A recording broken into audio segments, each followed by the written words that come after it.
Welcome to my outdoor sculpture project.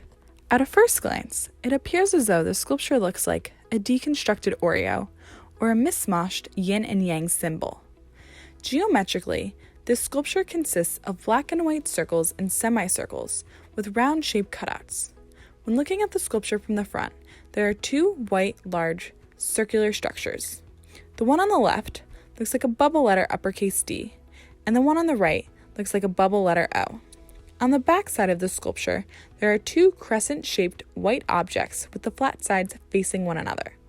The left-hand side looks like a waning quarter moon, with a C-shaped incision cut out on the upper right-hand portion, while the structure on the right-hand side looks like a waxing quarter moon, with a D-shape cut out in the middle.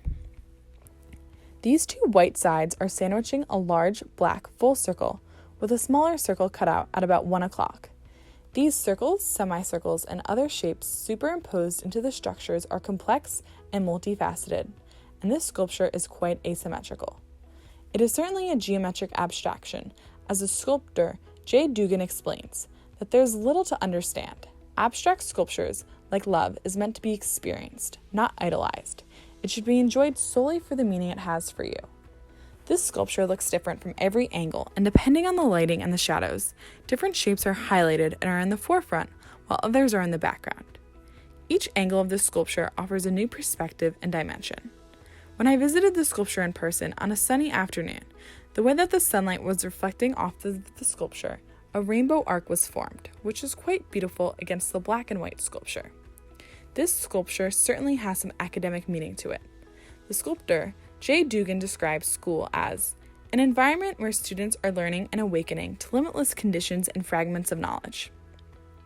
I think that this sculpture ties into the phrase that not everything is always black and white. This phrase is commonly used to describe things that are more complex, and complexity and thinking outside of the box is something that universities aim to do in order to promote high-level thinking and problem solving. The various perspectives and angles that the sculpture offers are very similar to learning. The more you look at it and approach it differently, the more there is to appreciate and understand.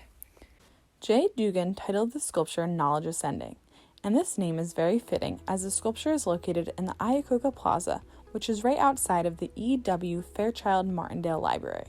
A library is a place to enhance your knowledge and further develop your intellectual studies, as there is a limitless amount of knowledge ascending from academia. And the title of this sculpture certainly captures the meaning of Dugan's work of art.